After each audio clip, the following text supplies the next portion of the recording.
ouvir atenciosamente a palavra do Senhor.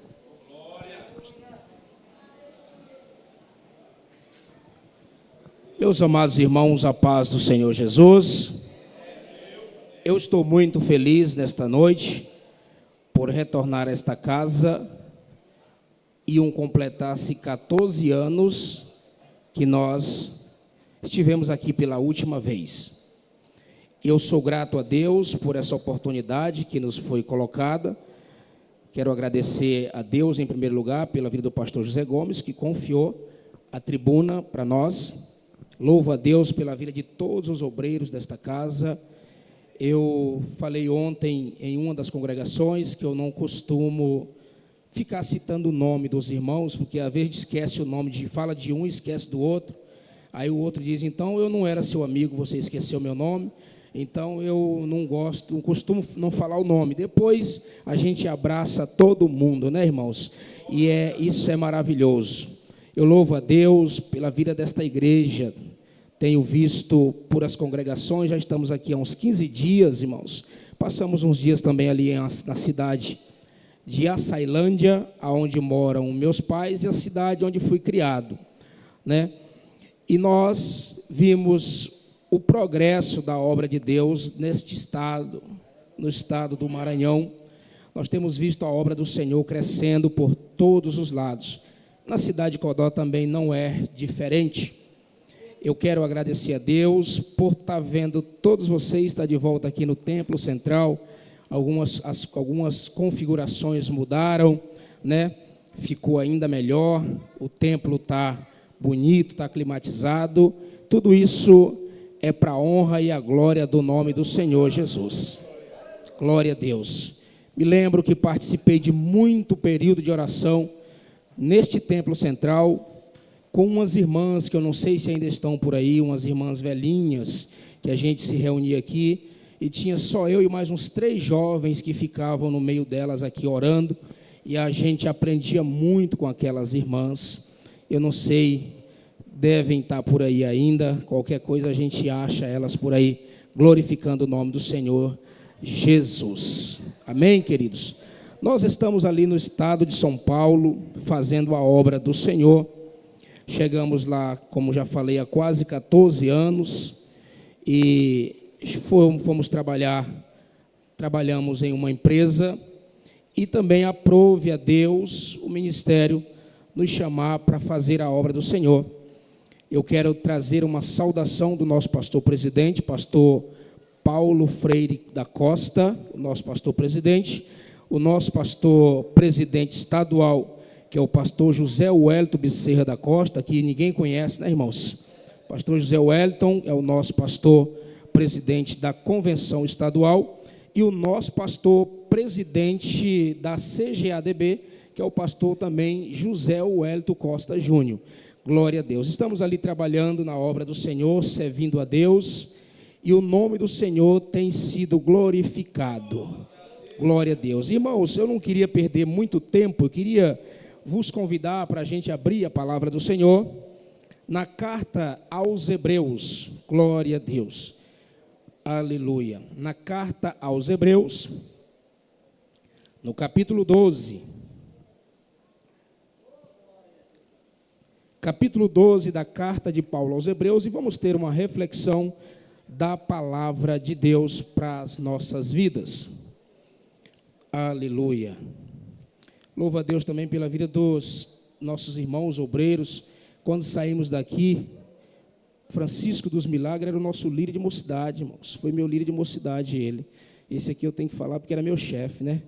Glória a Deus. Ele era meu líder de mocidade, foi meu líder de mocidade aqui na sede central, e era chamado de Chiquinho. Glória a Deus. Quem gostava de fazer isso era aquele rapaz que está ali de camisa branca ali, ó.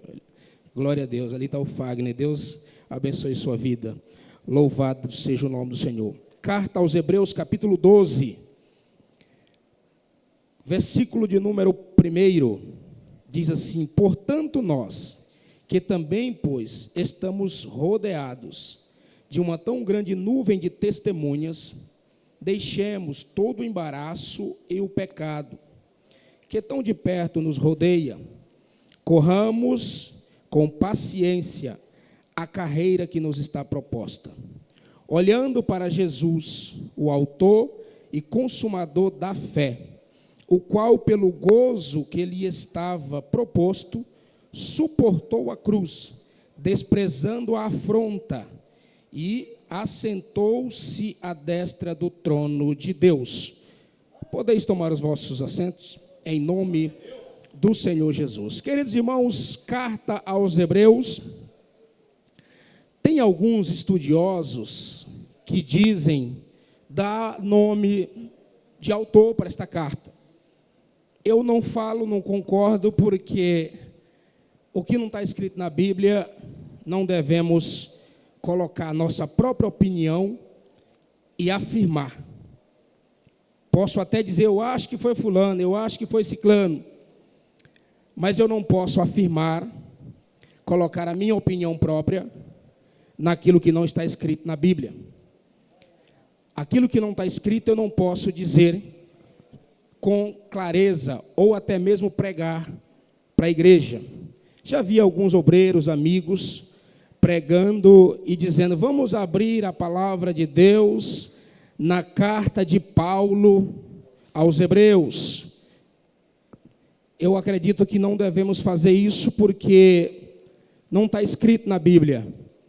E nós, como os líderes da casa do Senhor, uma palavra nossa influencia um jovem que está na classe de discipulado, e ele vai pegar aquilo e dizer, se meu pastor falou, é isso mesmo. Então temos que ter muito cuidado quando vamos afirmar alguma coisa. E para a gente não correr risco, devemos afirmar só o que está escrito na palavra de Deus, e ninguém vai arrumar problemas. Não é verdade, irmãos? O que está escrito é o que está escrito. Outros dizem é de Tiago, mas o autor é desconhecido. E o texto bíblico que nós escolhemos para a nossa meditação nesta noite vai falar de um assunto que o escritor pega como base algo que acontecia na época, que foi o ano 66, 67, até o 69, depois de Cristo. Essa carta foi escrita, é mais ou menos aí a data que tem para esta carta. O tema central dessa carta é falar de um novo concerto.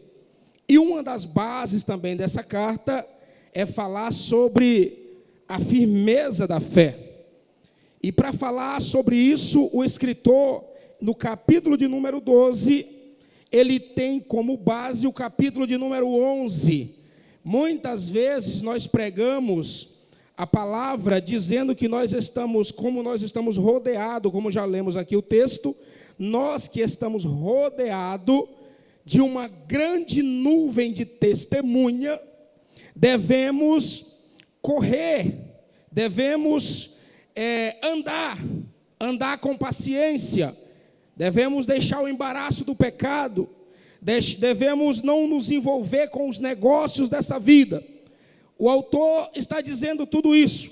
E muitas vezes nós pregávamos, até quando a gente era jovem, pregava, dizendo que a nuvem de testemunha que estava à nossa volta era os demônios, era Satanás, era o inimigo.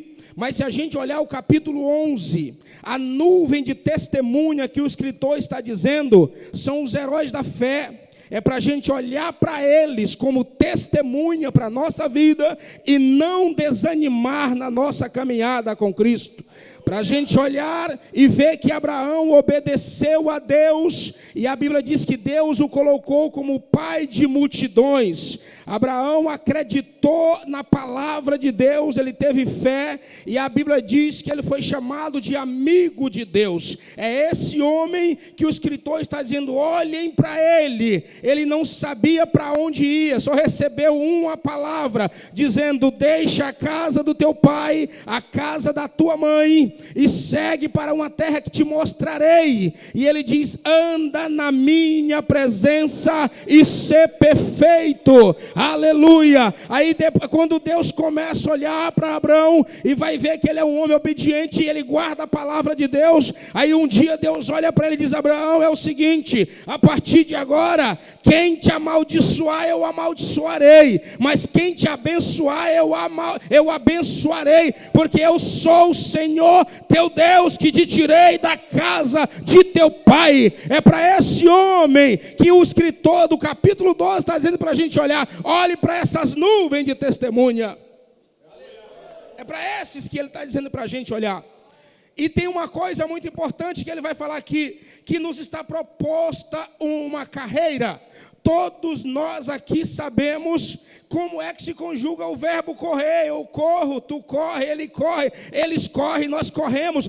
Todos nós sabemos o que temos que fazer. Só que a carreira do crente é uma carreira com equilíbrio. É uma carreira que tem propósito. É uma carreira governada. É uma carreira paciente. É uma carreira que tem certeza que vai chegar. Aleluia. O escritor aos Hebreus está pegando aqui o capítulo 12, no ano 69, ele está pegando como base agora para nos ensinar, irmãos, algo que acontece até nos dias de hoje, algo chamado Olimpíadas, que todos nós sabemos que acontece. Isso já acontecia na época de Jesus. Por quê? Porque as Olimpíadas, elas vêm lá do tempo do Império Grego, é daí que vem essas corridas, é daí que vem essas disputas. Se você olhar, o apóstolo Paulo também vai falar sobre isso. Ele escreve para Timóteo e diz: Timóteo, meu filho, deixa eu te falar uma coisa, quem se alista para servir a Deus, não se embaraça com negócios dessa vida. Aleluia. Procura apresentar-te a Deus como bom soldado, que não tem do que se envergonhar. Aí ele continua dizendo: Timóteo, o lavrador deve ser o primeiro a colher do fruto. Aí Paulo vai fazer uma terceira comparação com a vida do crente. Aí ele vai dizer: Timóteo, o crente também é como um atleta. Para ele ser coroado legitimamente, ele tem que competir legitimamente. Ele não pode colocar doping, ele não pode manipular, ele não pode trazer nada estranho para o seu corpo. Ele tem que competir legitimamente. E o crente, servo do Senhor, ele compete honestamente. Crente é honesto, crente faz negócio certo, crente não se embaraça, crente vive honestamente, porque nós corremos para Jesus. O nosso alvo é Jesus, o nosso prêmio está em Jesus. O que nós vamos receber não é dessa terra. Não espere dinheiro, não espere prata, espere Jesus. Ele é o autor e consumador da nossa fé. Aleluia. A nossa esperança é Cristo. E o escritor aos Hebreus, ele começa doutrinando as nossas vidas, dizendo: olha, portanto, nós já temos em quem nos inspirar para correr. Aleluia. Pastor, mas eu me inspiro de quem? É só olhar o capítulo 11 inteiro. Você pode escolher qualquer um daquele para você se inspirar. Pastor, mas eu não gostei muito do jeitão de Abraão, não. Porque Abraão andou mentindo algumas vezes. Ei, você também mente. Mas o mesmo Deus que teve graça e misericórdia de Abraão é o que tem graça e misericórdia de nós. Aleluia. Não adianta. Tudo bem, escolhe Abel. Pastor, mas eu não queria ser que nem Abel. Você tem muitos ali. Tem Raabe, tem tantos homens e mulheres de Deus ali nos heróis da fé que foram vencedores. Aí ele diz: olha, olhem para esses homens, olhem para essas mulheres e tenha como fonte de inspiração para continuar correndo. A segunda palavra que o escritor coloca aqui, queridos, é paciência. Pastor, mas como é que corre e é paciente? Eu disse para vocês no começo da mensagem que a corrida de crente é diferente da corrida do mundo. O crente, ele tem que correr para Jesus e ser paciente, ser longânimo, aprender a vencer as adversidades da vida com a paciência. O apóstolo Paulo diz que a paciência, ela gera em nós algo chamado experiência. Aleluia! Quantos de nós aqui, há 20, 30 anos atrás, sim ou não, tomou decisões que hoje você não tomava? Amém? Disse coisas que hoje você não diz, porque o tempo te deu experiência. O tempo gerou em você experiência. Hoje você olha para o seu filho adolescente e começa a falar com ele brandamente, e ele às vezes resmunga para você, quer gritar com você, quer falar mais alto do que você, e você se lembra, começa a achar defeito nele, querer reclamar isso e reclamar aquilo. Aí é só você voltar 20, 30 anos atrás, que você também fazia isso, porque nós somos seres humanos. Essa é a verdade. Às vezes os nossos filhos dizem coisa com a gente, dizem, eu não dizia isso com meu pai. Será que não dizia mesmo? No mínimo pensava no coração. É que naquele tempo o negócio era mais estreito, né? Era mais estreito. Hoje está tudo moderno, né? Mas o que não é moderno é a palavra de Deus. Ela é nova todo dia. Aleluia, ela não muda. Aí o escritor continua dizendo, irmãos, corramos uma carreira que nos está proposta, sem desanimar. É você olhar para o alvo e colocar Cristo na tua frente. Quantos aqui tem mais de 10 anos de crente? Levante a mão assim, só para me ver, os que tem mais de 10 anos de crente. Aleluia, glória a Deus. Quem tem mais de 10 anos de crente, tem mais experiência do que alguém que aceitou a Jesus ontem. Você tem mais coisas para falar para ele. Nessa caminhada você já viu crente cair, você já viu pessoas sair da igreja, você já viu pessoa desanimar, você já viu pessoas morrerem na caminhada, e você está aqui porque você está olhando para Jesus. Aleluia, se fosse eu, você tinha motivo para dar glória a Deus aqui esta noite, para glorificar o nome do Senhor, porque ninguém está aqui porque é mais forte do que os que caíram, é porque você não parou de olhar para Jesus. Aleluia! Você só não caiu porque não parou de olhar para Jesus, se não tinha caído igual eles. O segredo não está em fortaleza, o segredo está em olhar para Jesus. Aleluia! É isso que nos segura na presença dele. E o escritor continua dizendo, irmãos, corramos essa carreira que nos está proposta. O que é propor? É alguém dizer para você, olha, a corrida vai ser tal dia. Você tem que se apresentar limpo para competir. Quem já competiu sabe disso. Já competi na minha juventude, jogos escolares, e a gente tinha que competir legitimamente. Tinha que fazer as coisas corretas. Vou falar algumas coisas aqui que um atleta, se ele não fizer isso na vida dele, ele não vai conseguir objetivo nenhum nas competições. Atleta que dorme tarde, perde sono, ele perde a explosão, ele perde vigor na corrida. Atleta que ingere bebidas alcoólicas, ele tem ressaca. Os órgãos dele têm mais dificuldade para trabalhar no dia da competição. E os vencedores são sempre aqueles que vão dormir cedo, que têm uma alimentação balanceada, que são organizados na vida, que fazem os treinos corretamente. Sempre são eles que tem alto desempenho, porque competição é alto desempenho, e o escritor aos Hebreus está dizendo isso. Olha, para o crente ter alto desempenho, ele tem um segredo, ele tem que olhar sempre para Jesus, porque Jesus é o que te dá desempenho, Jesus é o que te faz acreditar, Jesus é o que te cura, Jesus é o que te sara, Jesus é o que te renova, Jesus é o que dá força.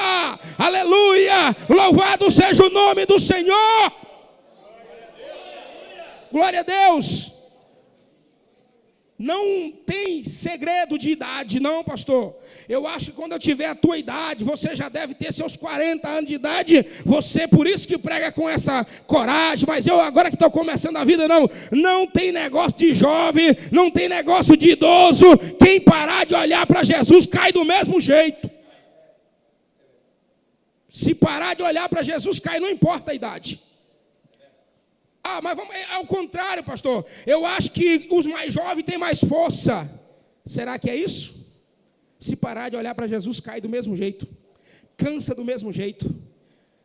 Isaías capítulo 40.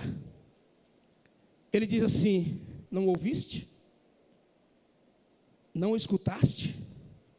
O Senhor, o Todo-Poderoso, Ele não se cansa, Ele não se fatiga. Aleluia. Ele dá força ao cansado. Ele restaura o que não tem mais nenhum vigor. Louvado seja o nome do Senhor para todo sempre. E ele continua dizendo: os jovens de cansado caem, os mancebos fadigados caem pelo caminho, mas os que esperam no Senhor, ele não diz a idade, é só quem espera, é só quem espera. Quem espera no Senhor, que levante a mão. É só quem espera. Quem espera no Senhor é renovado. Quem espera no Senhor é restaurado. Quem espera no Senhor é curado. Quem espera no Senhor tem a palavra. Quem espera no Senhor não se desvia, porque ele espera no Senhor. Os que esperam no Senhor, aí ele diz: subirão com asas como águia. Aleluia. Correrão e não se cansarão, caminharão e não se fatigarão. Aleluia, porque o Senhor é a sua força. A nossa força está em Deus. O nosso alimento está em Deus. A nossa esperança está em Deus. Olha, eu gosto muito do Velho Testamento, principalmente os livros das Crônicas dos Reis. A gente vê cada cena da Bíblia ali, maravilhosa, que nos ensina muito. E esses dias eu estava lendo sobre o rei Asa. Tem momentos na vida da gente que todas as portas se fecham. Eu lendo um pouco sobre o rei Asa, eu vi um momento que a vida dele se fechou de um jeito, que ele estava no meio de uma batalha. A Bíblia diz que ele levou 380 mil homens para o campo de batalha. O inimigo veio contra ele com 1 milhão de homens, ou seja, quase a população da cidade que eu moro. Irmãos, 1 milhão de homens em pé dentro de Codó e enche essa cidade. E a Bíblia diz que esses homens marcharam contra o rei Asa. E Asa deu a ordem para que seus homens marchassem contra esse exército. Mas quando a batalha começou, ele viu o tamanho da dificuldade. Mas o rei era crente. Aleluia. Quando o homem de Deus anda na presença de Deus, Deus dá escape para ele. Deus dá o socorro para ele. E a oração de Asa em cima do carro de guerra foi uma oração curta e rápida. Ele disse: Senhor, nada é para te ajudar aquele que não tem mais nenhuma força. Aleluia. Ele disse assim: Senhor, eu trouxe o meu exército, eu não tive medo do adversário, eu fiz conforme a tua palavra orientou, mas agora eu estou falando a verdade, eu não tenho mais nenhuma força.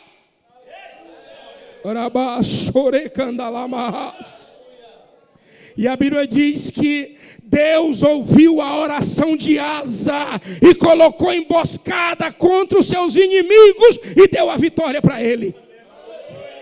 Porque os que esperam no Senhor, eles são renovados. Os que esperam no Senhor, eles são restaurados. Os que esperam no Senhor, pastor, quem espera no Senhor cansa, fadiga, mas eles são renovados. Se não é o Senhor, irmão, ninguém segura. Ninguém fica. É o Senhor. O segredo é olhar para Ele. Aleluia. Ele diz, irmãos, olhando para Jesus. O competidor, quando ele vai para a corrida, seja maratona, qualquer tipo de corrida, ele tem um objetivo. Ninguém vai correr sem objetivo. No mínimo, você vê alguém correndo, se ele não tiver objetivo, ele está tendo motivo. Se você vê alguém correndo, vai ser essas duas coisas. Ou ele corre por um objetivo, ou ele corre por um motivo. E eu me lembro de uma coisa que aconteceu comigo quando eu era garoto, na cidade de Açailândia, e o pessoal tinha um ditado, que eu não acredito mais nele, que dizia assim: olha, quem não deve não corre. E eu não acredito mais nisso não, viu, irmãos? Quem não deve não corre. Será que não corre mesmo? Não estou devendo, então não corro. Quem não deve não corre, cuidado. Cuidado que você pode ter motivo para correr sem dever nada na casa. Aleluia. Eu me lembro que eu estava numa esquina, e eu era garoto, e tinha uns meninos que estavam numa mania naquela época, de pegar latas de óleo. Eu não sei se alguém aqui ainda viu isso. O óleo antigamente não vinha nesse plástico, ele vinha numa lata. E os meninos pegavam essas latas vazias de óleo, amarrava um cordão nessa lata e começaram a pegar os gatos dos vizinhos, pastor. E amarrava a lata no rabo do gato e dava um tapa no gato. Irmãos, o gato saía faísca da lata, correndo. O gato correndo desesperado, tanto faz ser gato como cachorro. Eles pegavam e faziam isso.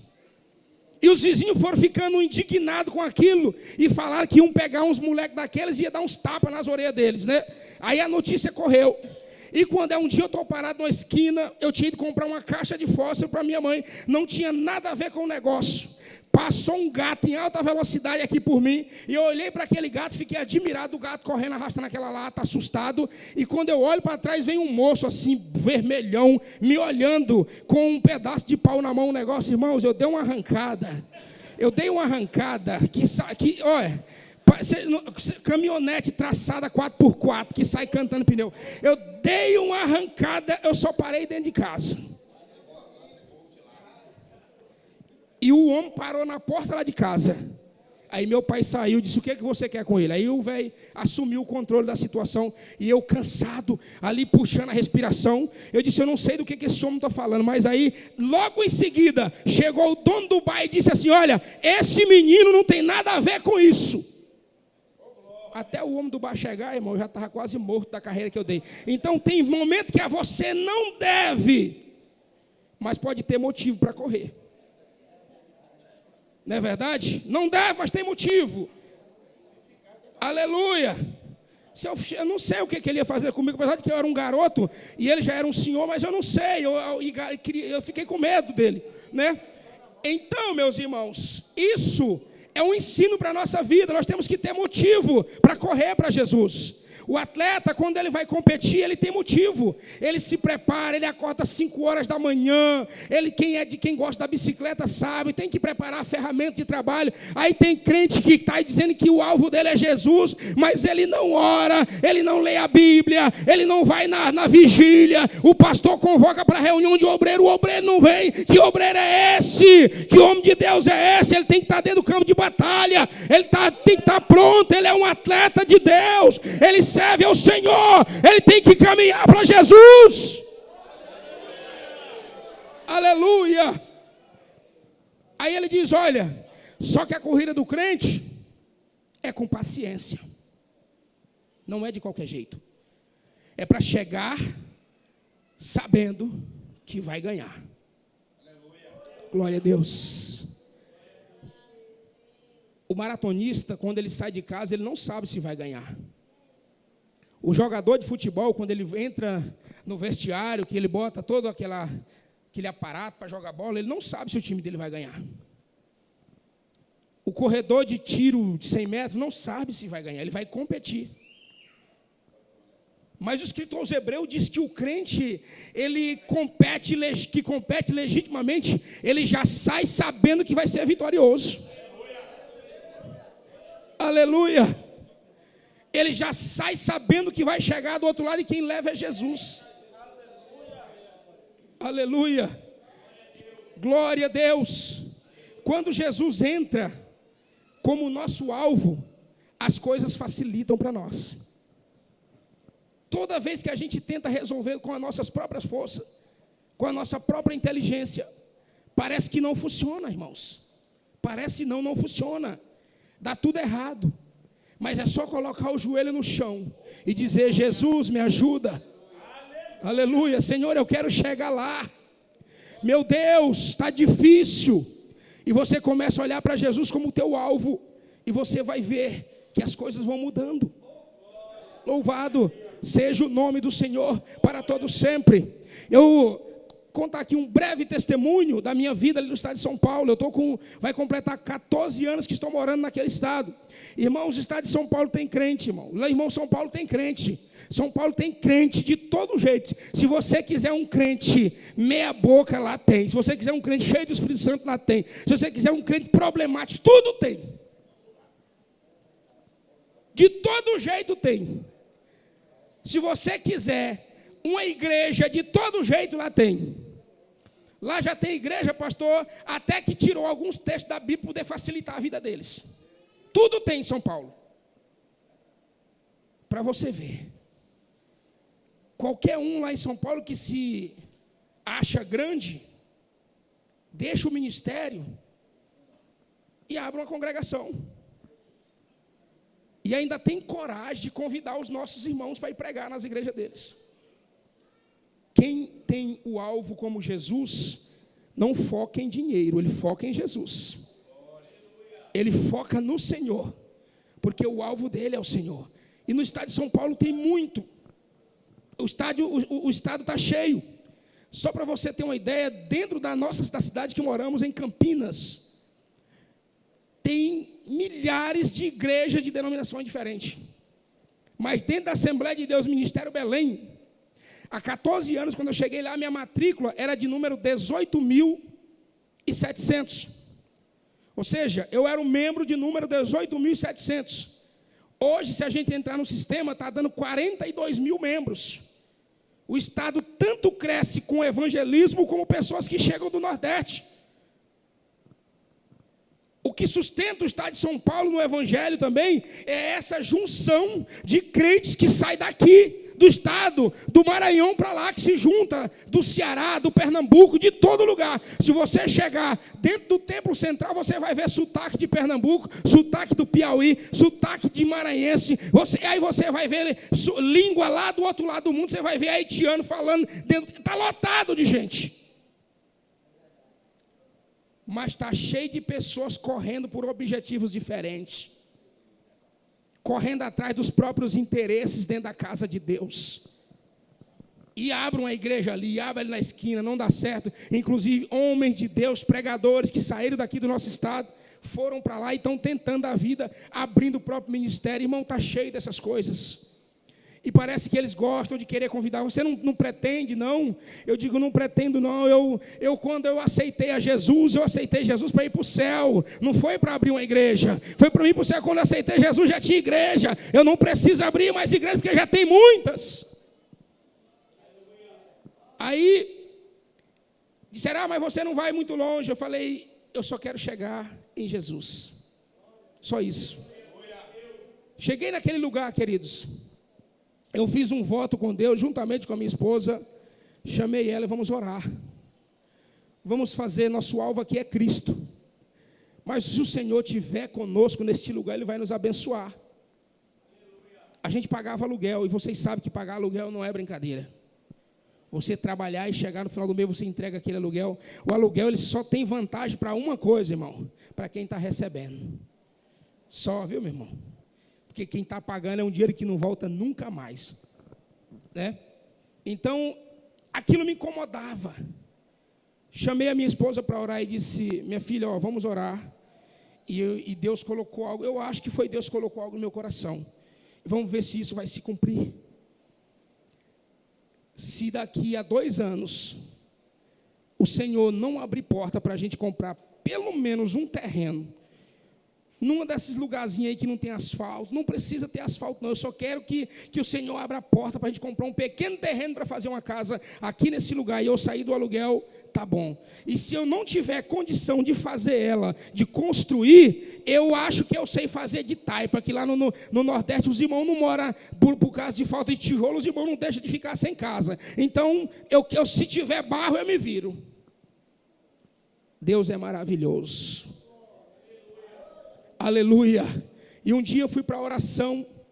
Toda segunda-feira tem oração nas congregações. O ciclo de oração se reúne, eu fui para a oração.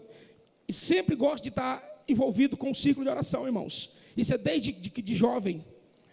Eu, no meio das irmãs ali orando, as irmãs se juntavam para orar, eu ficava lá no canto da congregação e orava. Minha esposa ia para o grupo de oração e eu ia orar, ficava ali. E na hora uma irmã perguntou assim: quem é aí que está precisando receber alguma coisa de Deus? E eu levantei e falei: eu estou precisando, irmãs. E ela disse: o que é, irmão? Essa irmã, o Senhor já recolheu ela. Ela virou, eu falei para ela: filha, eu preciso sair do aluguel. E eu fiz um propósito que se daqui 2 anos o Senhor não abrir essa porta, eu volto para o estado do Maranhão. E agora parece que eu já estou ficando com medo, irmão, porque eu já estou aqui com 1 ano e 6 meses e o negócio está apertando para o meu lado. Eu já estou meio preocupado, já estou meio balançado. O crente, sendo ele pede uma coisa para Deus, ele tem que segurar no que ele fala. Já estava com 1 ano e 6 meses, irmãos.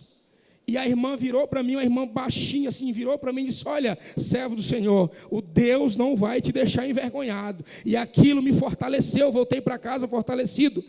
Com 1 ano e 8 meses, o Senhor abriu uma porta e nós compramos uma casa. A casa já estava pronta para morar, porque o Senhor é bom e a sua misericórdia dura para todos sempre.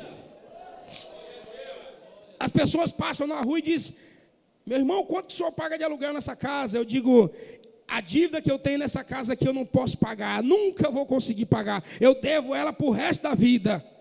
Mas o que você fez? Não, eu pedi para Deus, então eu tenho que continuar na presença do Senhor, porque Deus fez grandes coisas para a minha vida. Aí o autor diz assim: olha, considerai, pois, aquele que suportou. Eu já olhei para todos os autores do capítulo 11, não me identifiquei com nenhum. Eu não gostei de Abraão, eu não gostei do jeito de Caim, de Abel, eu não gostei do jeito de nenhum. Aí o escritor finaliza: olha, pois olhem para Jesus. Aleluia, esse é perfeito. Ele diz: então considerem, porque Jesus, ele suportou a cruz. Jesus suportou a cruz, irmão, sabendo do gozo e a alegria de Jesus. Era porque ele ia deixar uma igreja. Ele ia fundar uma igreja. A alegria de Jesus é porque hoje, nessa segunda-feira, você estaria aqui sentado. Ele já sabia. Aleluia, aleluia. O profeta Isaías diz: a quem enviarei? Louvado seja o nome do Senhor. O pastor Messias, ele diz uma frase muito linda, onde ele fala que no dia dessa reunião, que Deus teve essa reunião para tratar a respeito do verbo de Deus, que está escrito em João capítulo 1, ele diz: olha, essa reunião é extraordinária, mas era Deus falando com Deus, e Deus pediu para Deus, e Deus ordenou, e Deus desceu, e Deus morreu na cruz do Calvário, e Deus ressuscitou, voltou para a destra de Deus. Ele dá a vida eterna a todo aquele que nele crê. Olhem para Jesus. Aleluia. Nós devemos continuar olhando para Jesus, não tem outro para onde correr. É engraçado que quando chega a época da política, né, irmão, todos nós ficamos meio apreensivos. Meu Deus, quem é que vai governar dessa vez? E a gente aposta num candidato, ele vai dar certo, depois está tudo frustrado. O ímpio, quando o candidato dele não ganha, ele chora. Tem uns até que briga, atira nos outros por aí, zangado, né? O crente diz: tá bom, meu candidato não ganhou, fazer o quê? Eu tenho um que não falha. Eu continuo olhando para Jesus. Esse nunca perde. Esse nunca será derrotado. A Bíblia diz que ele venceu a morte. A Bíblia diz que ele venceu o inferno. Se você não tem quem se inspirar, olhe para Jesus. Aleluia. O pecado, ele não pode dominar aquela pessoa que está focada em Jesus. Ele até vem, mas ele não domina. Ele até tenta, mas ele não domina. Porque o teu alvo é Cristo. Porque o teu alvo é Jesus. Aleluia. Quantos estão esperando a vinda de Jesus? Aleluia. Glória a Deus. Às vezes nos preocupa, irmãos, por aí, por onde a gente anda, é tanta pregação, é tanta coisa, principalmente no estado que eu acabei de citar, o que tem de gente correndo atrás de bens materiais, querendo ficar rico, com promessas, com tanta coisa, mas o Evangelho de Jesus, ele não promete essas coisas para nós. O Evangelho de Jesus nos promete a salvação. Aleluia. Você está aqui vivo hoje, você já deve ter se alimentado. Aleluia. Você está aqui, você já deve ter, você tem motivo, você tem roupa para vestir, tem calçado para usar. Então isso não é o teu alvo, isso são coisas necessárias, mas o alvo principal é Jesus. Aleluia. E não devemos desanimar. Não corramos atrás de campanhas. Tem crente, irmãos, que eles entram nos debates. Eu não sei se aqui andou por aqui essas coisas, mas lá em São Paulo foi preciso reunir alguns obreiros da congregação e dizer: meus irmãos, vamos conversar aqui de perto. O nosso alvo é Cristo. O nosso alvo é Cristo. Obreiro dizendo: não, pastor, eu agora já sei até quem é o anticristo. Eu digo: rapaz, procura teu lugar, vai servir a Jesus. Isso o Senhor não te deu essa missão de descobrir quem é o anticristo na terra, não. A tua missão é evangelizar e ganhar alma. Pastor, o que o senhor acha? Teve um que mandou para mim: o que o senhor acha? Eu acho que o anticristo é o presidente da França. Eu digo: oh, meu Deus, vai na escola dominical, rapaz. Vai para a escola dominical. Para de querer arrumar. Ali é para entrar nos debates longos, meus irmãos. Nosso alvo é Cristo. É você pregar a palavra de Deus, fazer o apelo e a pessoa levantar a mão aceitando a Jesus. Você trazer ele para a escola bíblica dominical. Você discipular ele, transformar ele em discípulo do Senhor. Servo de Deus. Esse é o nosso alvo. Aí ele finaliza dizendo: olha, corramos com paciência. Mas a corrida, ela tem um obstáculo, meus irmãos. Alguém já viu nas corridas de maratona 200 metros com barreiras? Já viram? Como que é o 200 metros com barreira? O cara corre e a cada 50 metros tem uma barreira para ele pular, pastor Cícero. Ele não pode cair, porque se ele cair os outros passam. E ele não pode derrubar a barreira. Até o pulo dele tem que ser um pulo calculado. São 200 metros com barreira. Ali, o escritor aos Hebreus está dizendo que nós temos que correr tomando cuidado com os embaraços. É literalmente, quando o escritor está escrevendo, ele está baseado nessas coisas. Paulo também nos escreve baseado nisso. Olha, aquele que está olhando para Cristo não se embaraça com negócios dessa vida. Quando Paulo está dizendo isso aos irmãos de Corintos, ele está dizendo assim: irmãos, eu estou fazendo uma comparação que vocês vê por aí as Olimpíadas, o povo correndo, e naquela época diz os historiadores que para manipular os bons corredores, aquelas pessoas que queriam tirar eles de cena, eles jogavam coisas valiosas durante a corrida daqueles atletas. Eles jogavam algumas coisas valiosas do caminho, e às vezes o atleta descuidava e olhava para aquilo, e no que ele descuidava ele perdia velocidade e alguém poderia ultrapassar. Aí Paulo diz: olha, vocês que já servem a Cristo, não olhe para os presentes dessa vida, não olhe para os embaraços dessa vida, continue olhando para Jesus, continue olhando para o alvo. Ele é o alvo. Pode jogar presente, pode jogar convite, pode jogar o que quiser, mas você diz: sai da frente, Satanás, porque eu marcho para Jesus, eu não vou me desviar dos caminhos do Senhor. Aleluia, eu irei continuar. Aleluia. Aí o escritor diz: irmãos, cuidado com os embaraços e os obstáculos que ele coloca. Um dos obstáculos é o pecado. Esse é o principal.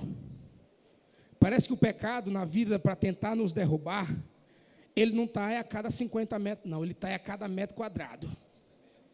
Né? Ele nos rodeia, está na nossa frente, mas nós temos que olhar para Jesus. Tem uma prática que ainda é forte, é o tal do jejum e oração. Aleluia. Obreiro da casa do Senhor, que vence 30 dias sem fazer jejum e oração está difícil. Cuidado. Cuidado, porque você já está confiando no teu autoconhecimento. Não seja grande para você mesmo. Não seja conhecedor para você mesmo. Aleluia. Quando você vê alguém pegar o microfone, que o pastor da igreja der uma oportunidade para ele, que aquela pessoa começar a pregar, não se ache maior do que ele, deixa Deus usar a vida dele, porque Deus usa gente tão simples para falar com a gente. Deus usa a irmã que não sabe nem falar direito para falar com a gente. Então comece a olhar os detalhes, comece a olhar para Jesus, comece a ver a Deus usar a boca daquela pessoa. Não se coloque acima de ninguém, sempre se coloca à disposição para servir, porque quem serve aqui, um dia vai ser servido no céu. Então fique à disposição, não te ache grande, não, seja o menor, seja o menor. Jesus falou assim: olha, aquele que quiser ser o maior no reino de Deus, faça o quê? Que sirva a todos. Aleluia, que sirva a todos. Esta palavra está falando conosco nesta noite, eu já vou finalizar. Aleluia. Correndo com paciência para não tropeçar nos obstáculos. Eles estão sempre próximos. Pastor, onde o senhor acha que tem um obstáculo que pode me derrubar? Lá no teu local de trabalho. Na rua. E é de todo jeito. Tudo nessa vida que a gente é imprudente, não é vigilante, a gente paga preço, irmãos. Pagamos preço, preço alto. Eu ontem estive ali na Trizidela, ali naquela moça que vende o Guaraná da Amazônia, ali que a gente passa quase 20 anos longe daqui, não esquece do Guaraná da Amazônia, da irmãzinha ali da Trizidela, né, da irmã Débora. E eu fui lá ontem e vi o quanto que a imprudência sai caro para uma pessoa. Eu parei, estacionei o carro do lado, fiquei em pé na calçada, junto com a minha esposa e mais duas sobrinhas nossas que estavam com a gente. E eu vi que algumas coisas eu falei aqui, não só na igreja, mas em Codó, muitas coisas mudaram, né? Inclusive sinalização, mão que só vai, não pode voltar, né? Vocês obedecem tudo certinho, né, obreiros? Cuidado, tá? Cuidado. Eu nem vou falar aqui se tem obreiro que anda sem capacete por aí, esquece. Faz de conta que eu nem falei isso aqui, tá? Cuidado, obreiros. A nossa cabeça tem que estar protegida, tá? E muitas vezes, irmãos, essa imprudência, a gente quer levar ela com a gente para onde a gente vai. Eu vou já falar no caso lá. Falando aqui dessa questão de andar ilegal, né? De maneira meia... Não é ilegal, eu digo que incompleto. É tão bom você andar pilotando uma motona, pastor Francisco, e pegando aquele vento na cara. Com a cara descoberta, mas está errado. É perigoso. É perigoso. Aí um dos obreiros, que hoje é obreiro meu lá, tá? Lá em São Paulo. Ele chegou lá, irmão, mandou a motinha dele no ônibus aqui, o que vai? Marinete. A moto chegou lá, ele estava todo feliz, minha moto chegou. E ele pegou essa moto e começou a andar dentro do estado de São Paulo sem capacete, mas foi ligeiro, irmãos. Foi ligeiro, foi pego.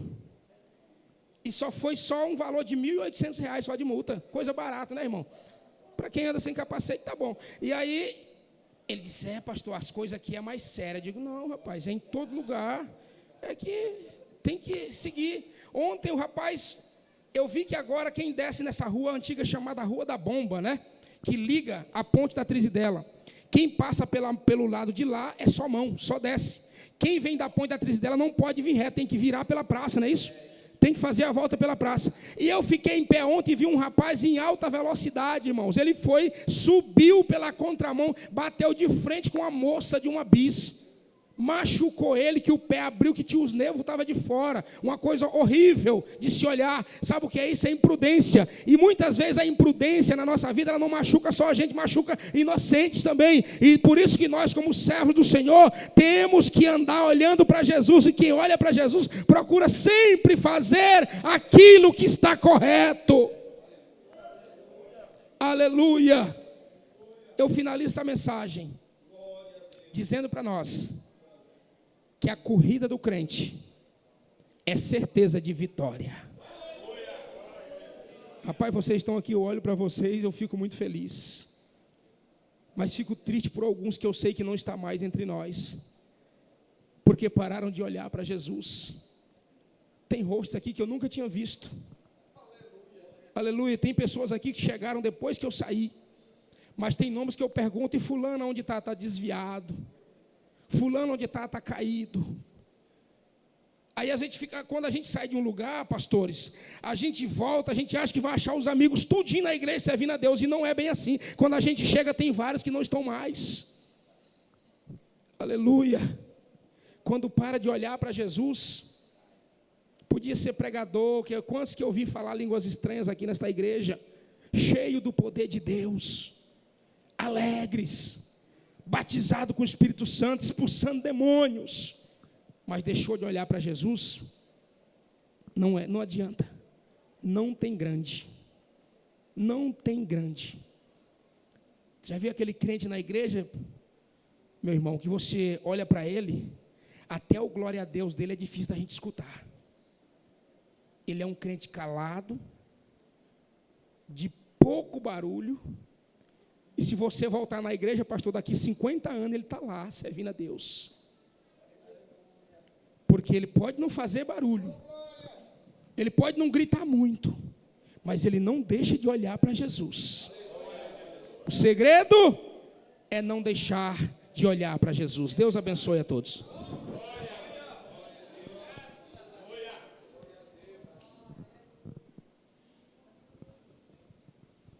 Graças a Deus, louvado seja o Senhor nosso Deus. Tu és fiel, Senhor, meu Pai celeste.